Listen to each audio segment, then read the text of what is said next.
Hello everyone, welcome to a new video of Business Studies class 11th. We're doing chapter number 1, Nature and Purpose of Business.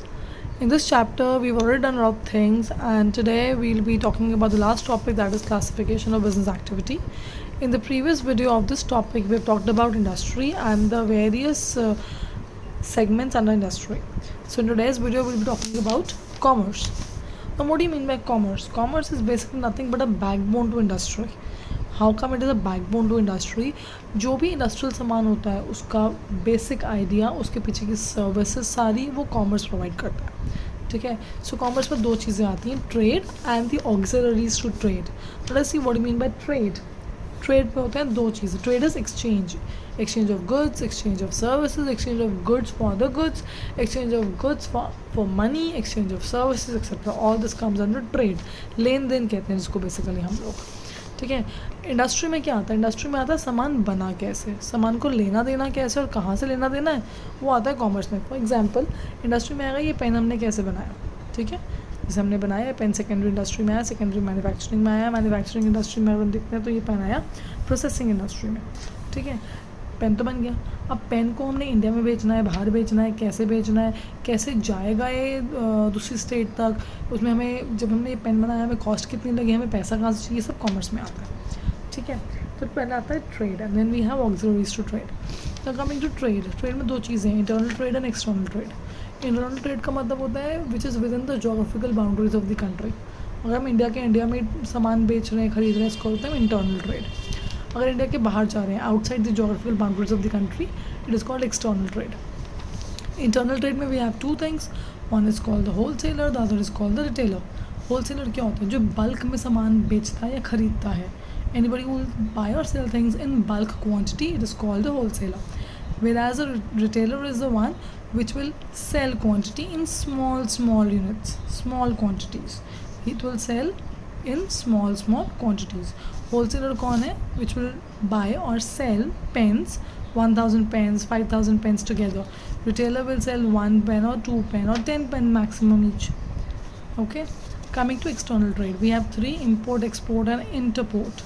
Import क्या होता है? Buying goods और services from outside the geographical boundary is called import. Buying, purchasing goods. Exports, selling goods outside the geographical boundary, बेचना सामान बाहर India के. Interport क्या करता है? Interport is importing some things with a view of exporting it further. Importing some things with a view of exporting it further, उसको हम बोलते हैं इंटरपोर्ट. ठीक है. For example let's say there two countries जिनके में आपस में ट्रेड टर्म्स नहीं हैं, अच्छे ट्रेड टर्म्स नहीं हैं. So what that means, will they never trade? No, it is not that. They will trade. So what do they do? For example this is country A, this is country B, this is country C. Now country A and country C do not trade. So what will happen?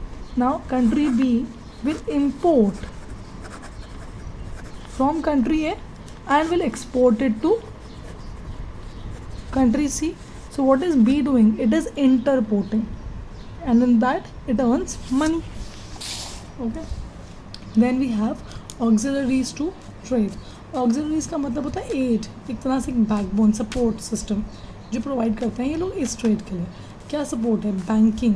Banking क्या है? देखो bank अगर हम बात करते हैं जैसे ICICI bank है, PNB बैंक है, वो तो सर्विस इंडस्ट्री में हो गया. बैंक है वो जो सर्विस, जो कंपनी है वो तो आगे टर्शरी में.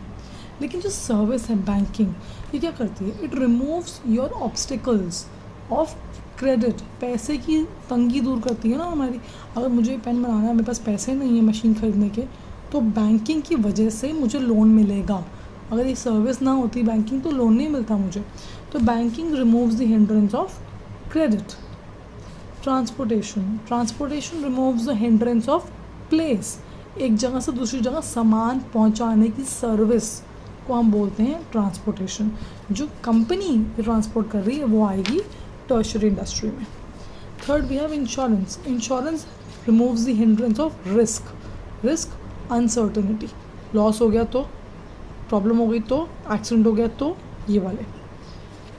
वेयर हाउसिंग का मतलब क्या होता है? वेयर हाउसिंग का मतलब होता है that storage facility.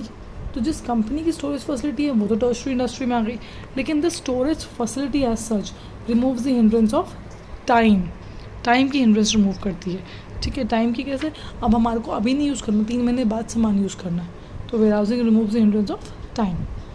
Then we have communication, communication removes the hindrance of information, हमारे को नॉलेज मिलती है कि अच्छा ये चीज़ अवेलेबल है, ये चीज़ नहीं अवेलेबल है, अभी कोरोना चल रहा है तो मास्क पहनना ज़रूरी है, ये इन्फॉर्मेशन मिलती है हमें कम्युनिकेशन से। Communication can be through radios, can be television, can be your news channels, can be your Mann ki Baat programme, anything. Last is advertising, advertising removes the hindrance of knowledge. कोई प्रोडक्ट अवेलेबल है, अब suppose मैंने ये pen बना लिया, ठीक है, bank से लोन भी ले लिया, मैंने पहुंचा भी दिया मार्केट्स तक, अलग अलग सब कुछ है, लेकिन लोगों को पता ही नहीं ये पेन एग्जिस्ट करता है मार्केट में, तो क्या फ़ायदा। तो लोगों को एडवर्टाइज़ कराना ज़रूरी है, ठीक है। So this is your classification of business activity. Now with this video we have officially finished chapter number 1 of business studies, nature and purpose of business. See you in the next chapter.